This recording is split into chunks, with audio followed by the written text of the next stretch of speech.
Добрый день. Меня зовут Суслов Александр Семенович. Я представляю Центр детского и юношеского творчества города Лисаковска. В этом центре я веду кружок древних технологий. Нас, конечно, еще немного. Мы маленькие. Карантин немножко помешал нам для того, чтобы мы могли что-то сделать. Но то, что мы уж точно хорошо научились, это задавать вопросы. Причем интересно, но мне как педагогу вот эти вопросы порой являются мотивом, который двигает к определенным исследованиям. И, наверное, вот эти вот детские вопросы подтолкнули меня к тому, чтобы я занялся вот этим исследованием именно по алакульским керамическим сосудам.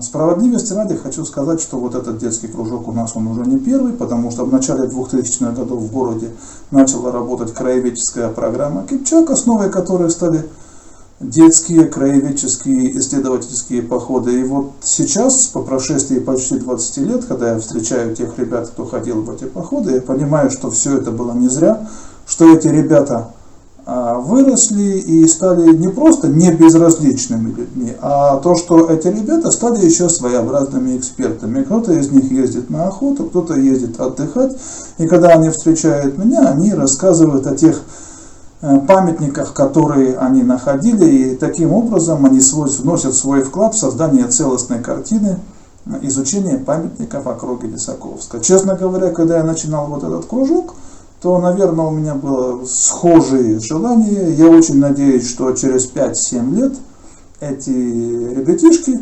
не просто будут участниками каких-то конкурсов, соревнований, но они станут небезразличными людьми и будут показывать то, чему научились. И, возможно, даже на одном из следующих лисаковских фестивалей.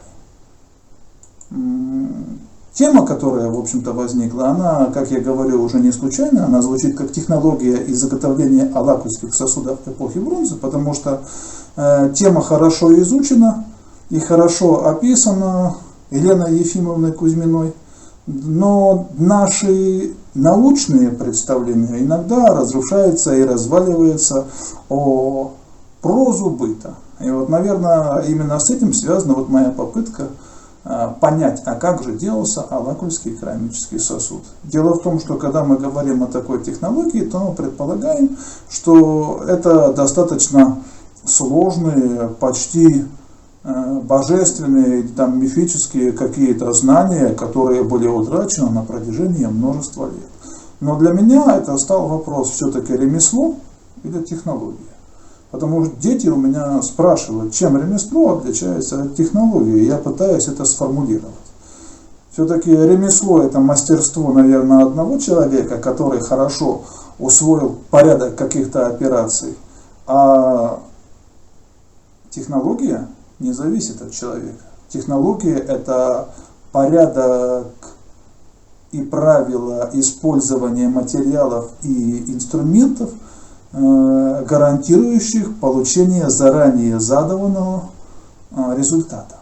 Вот, наверное, когда мы говорим об алакульском сосуде, то мы, наверное, должны определиться, что же это все-таки, технология или ремесло.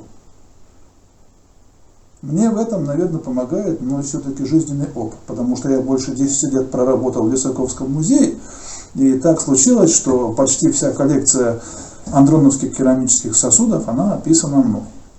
И если я начинаю смотреть на эту коллекцию, то я могу сказать, что какие-то вещи выходят за рамки понимания. То есть человек всегда остается человеком. И, естественно, каждый человек не застрахован от ошибок. Уставший человек делает этих ошибок больше, человек сосредоточенный делает этих ошибок меньше, но эти ошибки есть. И вот когда мы смотрим сосуды, которые находятся в Лисаковском музее, там больше 200 сосудов, то мы видим, что все эти сосуды, они все круглой формы. Там минимальное отклонение, что наводит на мысль, что все-таки это, наверное, не случайно. Дальше, когда мы начинаем рассматривать и понимать, что сосуды отличаются, то мы смотрим, что они отличаются по технологии. Это алакульский и федоровский по форме и также технологии. Но когда ты начинаешь делать какой-то сосуд, то ты понимаешь, что при всех внешних одинаковых признаках сосуд размером 10 сантиметров значительно отличается от сосуда там, объемом на 3 литра, 30 литров. И оказывается, что когда они будут делаться, то эти значения будут еще более, эти различия будут еще более существенные, так как сосуд 10-сантиметровый, там для него необходимо 200 грамм глины, а для 3-ведерного необходимо, я так понимаю, наверное, килограмм 50 глины. Да, ну может быть 30. А теперь представьте, что 30 килограмм глины в каком-то влажном состоянии будут опираться на стенку толщиной не больше 10 миллиметров. Я сразу же понимаю, что я чего-то уже не понимаю. И мне нужно искать какие-то ответы на вопросы, которые у меня возникнут по этому поводу. Первый вопрос связан именно с тестом. Что такое тесто? Глина. Сразу вопрос. Да, люди специально выбирали поселение там, где есть глина. Люди привозили большое количество глины. Или все-таки люди научились готовить необходимое тесто из той глины, что есть. Если смотреть по Кузьминой, то оказывается, что сосуд может существовать только при определенном составе глины. Там десятые доли процента. Во всех остальных случаях сосуд не может существовать, поэтому мы не имеем керамики с другим составом. Естественно, таких глубоко научных познаний у людей нет, но я понял, что люди получают знания не только через книги. Эти люди не могли получать через книги, но они могли получать эти знания через опыт и через своих предков. Я обратился к своему доброму другу, это Сосин Юрий, старший, который сейчас живет в Германии. Надеюсь, что он меня услышит, да, увидит. Большой привет ему и спасибо, потому что те вопросы, которые задавались 20 лет назад, все-таки как-то сейчас способствуют целостной картине. Он хороший печник, который этому делу его научил отец. И когда я ему задал вот эти вот вопросы, он просто ответил: существует две глины. Глина тощая и глина жирная. Вот если глина тощая, то она не будет держаться, она обсыпется. Поэтому ей нельзя пользоваться. Поэтому в тощую глину мы добавляем жирную глину. И если глина жирная, то она будет хорошо держаться, но при обжиге она сильно сядет, в результате чего она потрескается, и готовое изделие тоже не получится. Таким образом, необходимо вот найти ту тонкую грань, когда глина будет достаточно жирной для того, чтобы не потрескаться, и достаточно тощей, чтобы держать форму. Какого же критерия этого? И вот Юрий четко сформулировал критерий, которому научил отец. Наверное, какой-то такой же признак существовал и у других людей. Да, в том числе в эпоху бронзы. Он сказал, что если на мастерок, да, наложить глину, замешанную до состояния сметаны, и встряхнуть, то глина должна упасть, а мастерок оказаться грязным. Если глина держится на мастерке, то, соответственно, состав теста слишком жирный. Если мастерок остается чистым, то состав теста слишком тощий. Соответственно, добавляем тощую или жирную глину. Применительно к керамике нужно сказать, что в качестве отощителей использовалось все-таки минеральные вещества, а если глина была достаточно тощей, то не всегда использовали специальную глину, а порой использовали органические вещества, которые как раз таки вот эту вот вязкость и добавляли тесту. Таким образом, вот один вопрос, на мой взгляд, уже получил ответ. Второй вопрос. Почему сосуд разрушается именно таким образом? Но меня, я думаю, будут смотреть не только любители, но среди участников фестиваля есть большое количество практикующих археологов и людей, которые плотно занимаются реставрацией и реконструкцией. Они понимают о том, что сосуд, изготовленный на гончарном круге, он разбивается иначе, чем сосуд, изготовленный лепным способом. Почему? Потому что сосуд, изготовленный на гончарном круге, изготовлен из мягкого теста, из одного куска, и у него не существует швов. А сосуд, изготовленный методом налепа, кольцевого налепа там, или ленточного налепа, тем не менее он предполагает швы. С точки зрения физики это сразу же места, где будут соединения наиболее слабые. Поэтому сосуды лопаются и разрушаются именно по этим местам стыка. И именно по этим обломкам можно предположить, как создавался сосуд. То есть образно, если говорить, то сосуд начинает умирать в момент создания. То есть уже можно предполагать, как он разрушится. Но я бы хотел сказать дальше. Для тех, кто клеил керамические сосуды, прекрасно понимает, что среди огромного количества керамических фрагментов от сосудов очень часто встречаются фрагменты, отслоившиеся и расслоившиеся пополам. С чем это связано? Если продолжать логику о том, что трескается по местам соединения, то, наверное, это связано с тем, что не только фрагменты соединяются глиной в виде налепов, а то, что существует второй этап, а это внутренняя обработка поверхности глиной после того, как изделие уже каким-то образом готово. Хочу добавить, что на части керамических сосудов, на единичных, конечно, были найдены оттиски материи. Таким образом, можно предполагать, что такой сосуд готовился на начиние, то есть на некой болванке, которая позволяла держать ту массу до того момента, пока он не подходит. После того, как эта болванка удалялась из него, обрабатывалась внутренняя поверхность, в результате чего готовому изделию придавался товарный вид, ну и уже можно было это изделие использовать для каких-то бытовых или культовых нужд. Ну и третье значение. Все-таки это разметка. Практически до божественного состояния, до каких-то сверхъестественных навыков можно пытаются объяснить умение разделить сосуд на определенное количество частей. Да, наверное, разделить сосуд на определенное количество частей по периметру дело непростое.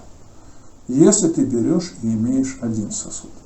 Да, но если сосуд у тебя уже готовый стоит, то ты можешь выбрать из коллекции готовых сосудов те, которые тебя устраивают, и заранее на заготовленную какую-то дощечку нанести разметку. Таким образом, все части орнамента будут замыкаться, и весь орнамент будет полностью состыковаться, добиваясь этой естественной цели, что вечное движение, вечный цикл и так далее. То, что мы относим именно к семантике орнамента. Ну что ж, я думаю, что теоретическая, в общем-то, часть закончена, и пора переходить к практической части. Для себя, конечно, я уже определился о том, что изготовление алакульского керамического сосуда в большей степени является технологией, чем ремеслом конкретного мастера. Сосуды, которые находятся в Лисаковском музее, они одинаковые по размерам, имеют одинаковые пропорции, они все очень высокого качества, они практически идеальной круглой форме, что свидетельствует о том, что в процессе их изготовления использовалась какая-то заготовка начин, вероятнее всего использовался какой-то способ вращения, и, вероятно, в процессе развития технологий постепенно появился гончарный круг. Ну и когда ты лепишь сосуд, то ты понимаешь о том, что у тебя нет 2 дня для того, чтобы этот сосуд изготовить. У тебя есть час, пока глина остается в этом технологически подготовленном состоянии. Потому что как только глина высохнет, она перестанет липнуть, и все твои усилия на подготовке глины уйдут в никуда. Таким образом, начинаем лепить сосуд. Для этого я приготовил вот такую дощечку и вот такой начин. Ну, вы видите, он уже имеет некую форму, да, лакульскую, в чем-то он похож на это. Да, но так как у нас каждый следующий по Кузьминой каждый следующий слой находится в лакульском сосуде, крепится выше предыдущего, то мы должны его перевернуть. На эту деревянную дощечку можно заранее нанести орнамент, прочертить камнем, я не знаю, чем-то прокрасить таким образом, чтобы затем уже сделать по этой разметке непосредственно сам орнамент. Ну и начинаем лепить. Это не мой сегодня, не первый опыт. К сожалению, это уже второй сосуд, который я сегодня леплю. Но будем пробовать, что у нас сейчас получится. Сосуд имеет выраженную трехчастную форму. Вот я изготавливаю фрагменты для начала, наверное, венчика.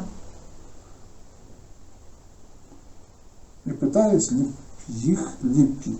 Справедливости ради скажу, что предыдущий до сегодняшнего дня сосуд я лепил в марте месяце, до ухода на дистанционку. Таким образом, каких-то серьезных навыков, которые у меня сохранились от ежедневного изготовления сосудов, не ожидайте.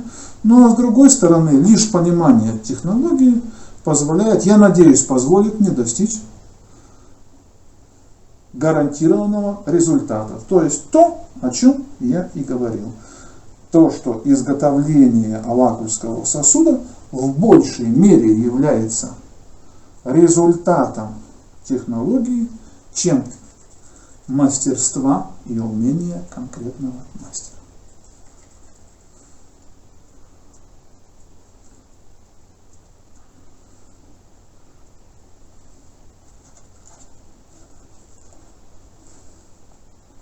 Заготовлена внутренняя часть. Да, вот он, первый слой. Мы можем говорить, что это одно из трех, там, земля, небо, вода, семантика. Но я вот вижу, что они вот таким вот образом слепились между собой. И логика подсказывает, что по законам физики он будет лопаться в тех местах, где будет самое слабое место. Поэтому, когда я накладываю следующий слой, я придерживаюсь строгого правила, что если у меня вот здесь был стык, то я обязательно должен его перекрыть следующим фрагментом.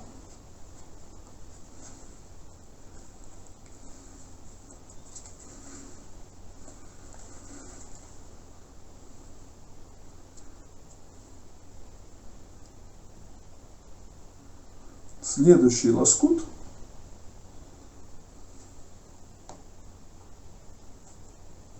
и опять перекрываю следующий.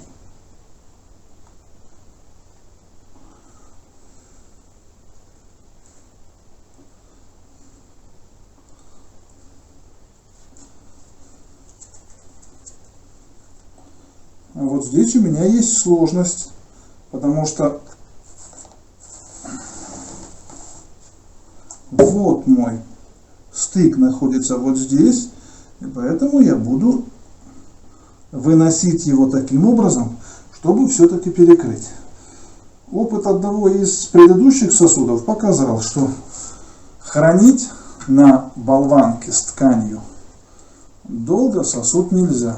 Через примерно 8 часов, если не извлечь ткань, то в результате высыхания и усадки глины он дает трещины. И он как раз таки трескается по тем самым стыкам, которые возникли в результате изготовления, в процессе изготовления сосуда. Ну что ж, видите, какой он неказистый.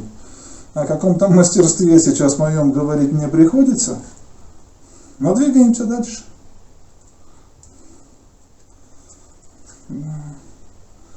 Отсутствие постоянного опыта не позволяет мне говорить о трехчастной его структуре. Ну, будет, наверное, чуть-чуть больше слоев.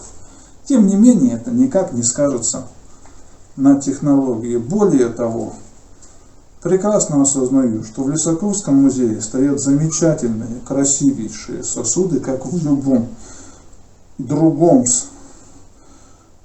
культурном учреждении, музее, да, но эти сосуды все ритуального назначения.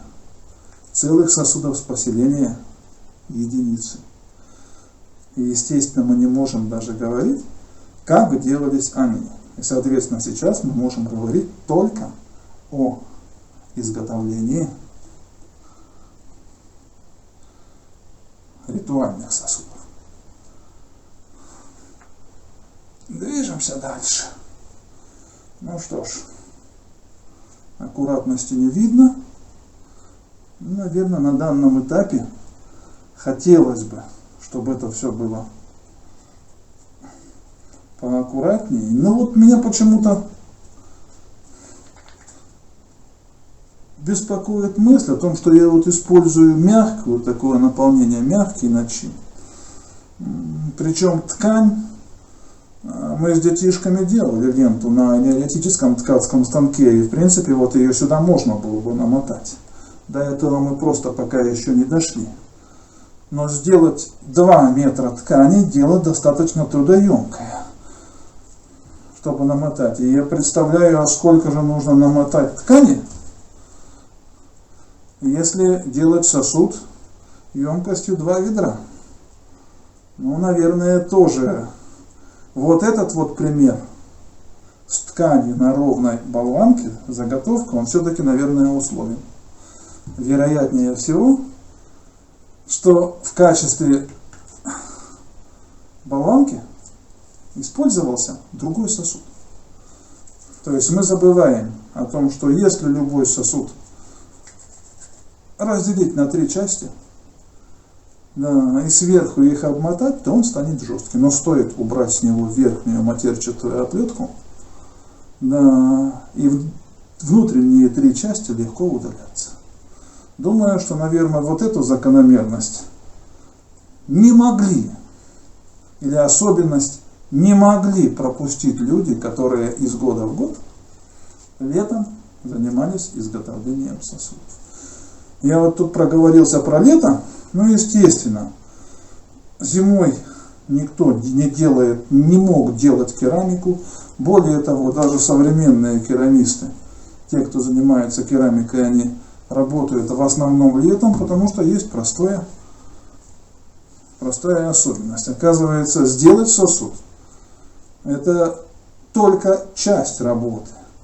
Да, а полная работа — это все-таки его закончить, то есть еще и украсить, затем высушить, то есть подготовить к обжигу, и хорошо обжечь. Вот тогда уже можно говорить о законченном изделии. Ну вот, такой своеобразный полуфабрикат сосуда сейчас готов. Я на всякий случай прохожу сейчас, уплотняю все стыки, прижимаю, заполняю пустоты, потому что от них тоже многое будет зависеть. Немножко выравниваю пальцем, но стараюсь не мочить, потому что как только я его намочу, естественно, его свойства будут меняться. Вот, вижу выемки.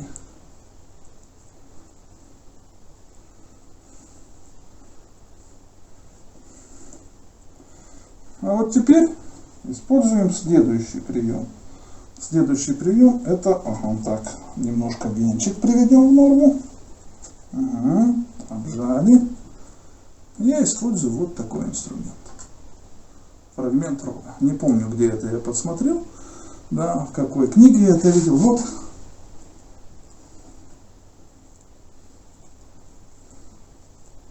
Внутренняя поверхность, я не думаю, что это обязательно должен был быть рог. Я думаю, что вполне это могла быть какая-то лопатка или еще что-то. Но вы видите, сосуд преображается на глазах. Обратите внимание, что я сейчас не вижу необходимости этот сосуд мочить. Я просто снимаю с него лишнюю длину, но при этом я делаю более плотной его основную часть. И задаю ту самую круглую форму.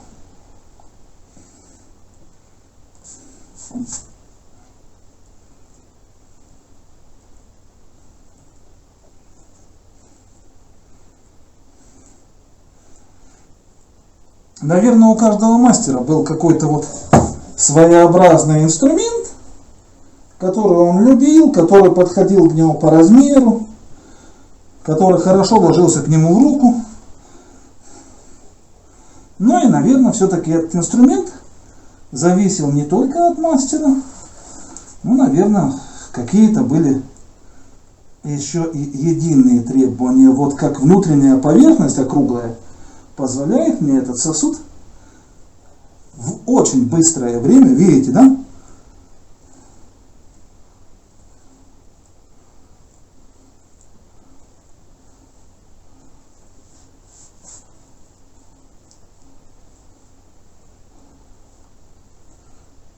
Привести до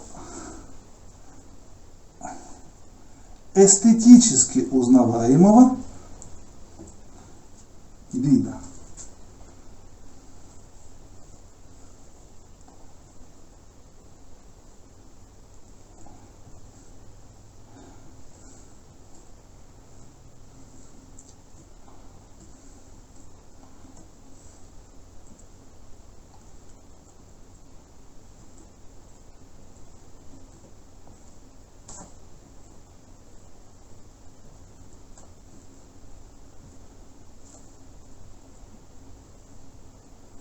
Возможно, существовал какой-то инструмент специальный для донца, для того, чтобы донце это было плотное. Ну, у меня его пока нет, и моего опыта на это пока не достает. А вот теперь следующее. Необходимо оформить то самое плечико, которое делает алакульский сосуд алакульским. И необходимо оформить венчик. Если венчика будет недостаточно, у меня маленькая заготовка, но я думаю, что, наверное, это все делалось каким-то камнем, который хранился, и люди его, мастера его использовали. Видите, как я проворачиваю?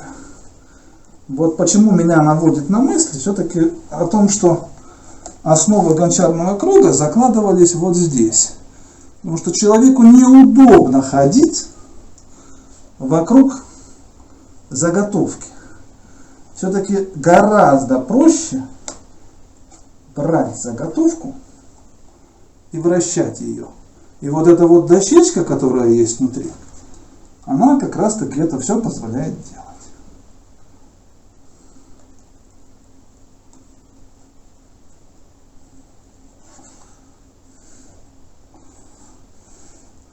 Если глины недостаточно или есть какие-то изъяны, да, можно с водой добавить и дополнить.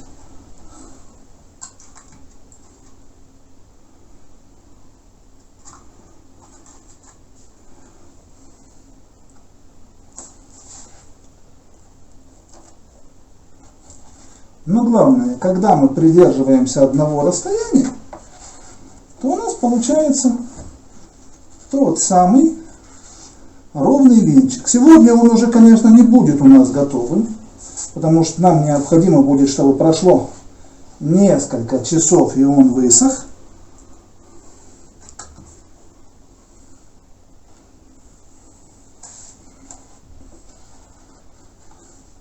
Но этот сосуд я не собираюсь разбирать, и он будет у нас находиться в клубе, точнее в кабинете 301 здания МУПК, куда приглашаю всех жителей Лисаковска. Да, детишек, вы сможете прийти посмотреть.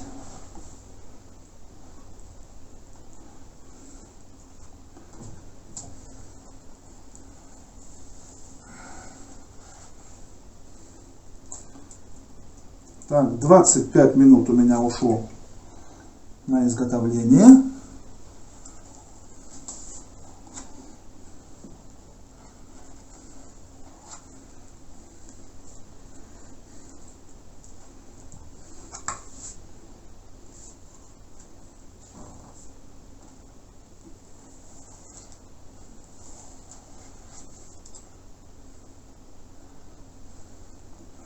Думаю, что у хорошего мастера могло уйти ходить и меньше времени.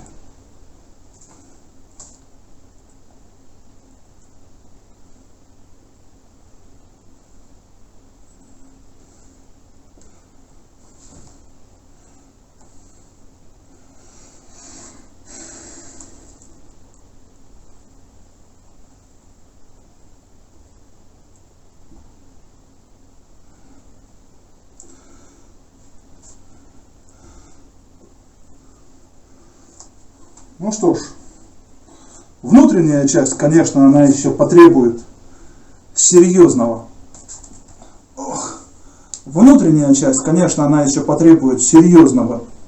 доработки. По опыту знаю, что часа через 4, вероятнее всего, придется оттуда достать ленту, намочить внутреннюю часть, и на этой внутренней части можно будет оформить внутреннюю часть, доделать до состояния уже готового изделия. А сейчас можно наносить орнамент. Пожалуйста, разметка, как я говорил, уже была на дощечке. Вот я взял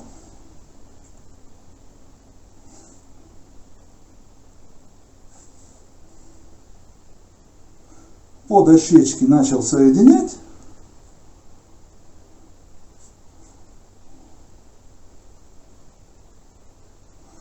Я думаю, что этот способ вполне позволяет уйти от сознательной разметки сосуда в пользу вот такого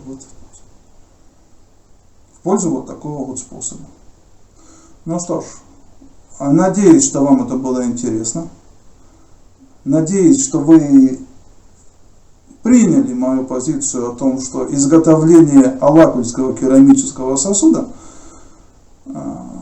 являлось в большей мере технологическим процессом, чем мастерством конкретного мастера-умельца.